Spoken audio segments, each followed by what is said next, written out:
Carla okay pa kaya sa love team nila ni Jomar? Aba Jomar handa sa lahat ng desisyon ni Carla. Sabay nating alamin mga calling up, isang magandang araw muli mga calling up suportahan natin ang channel ni Calling Up Rob at Kuya Val Santos Matubang. Natanong nga ni Jomar si Carla mga calling up dahilan nga ang sagot na lamang ni Carla ang tanging hinihintay ni Jomar. Wika ni Jomar ay handa siyang maghintay at gagawin ang lahat para kay Carla.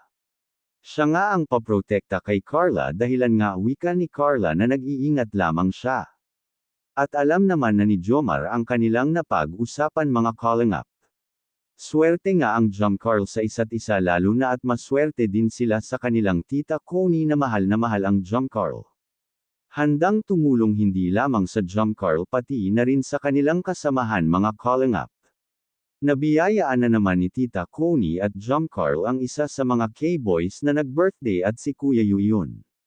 Napakaswerte nga ni Kuya Yu at nabiyayaan siya ng isang bagong brand new na motor at may cash pa. May magagamit na nga ito sa kanyang pag-scout at hindi nga sakit daulo dahil cash nga itong binili mga calling up.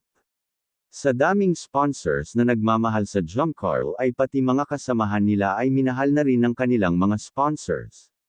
Lalo na si Tita Connie na isang VIP sponsors na tanging sumusuporta sa Jom Carl, napakaraming natutunan ni Carla sa loob ng calling up lalo na ang pagtulong sa kapwa, kahit kunti lamang ay nakakatulong na nga sila ni Jomar mga calling up, hindi kalaunan ay magiging ganap na charity vlogger na rin ang Jom Carl dahil paunti-unti na nga silang tumutulong sa kapwa at kasamahan nila, walang imposible lalo na sa gabay ng mga founder ng calling up, thank you and God bless.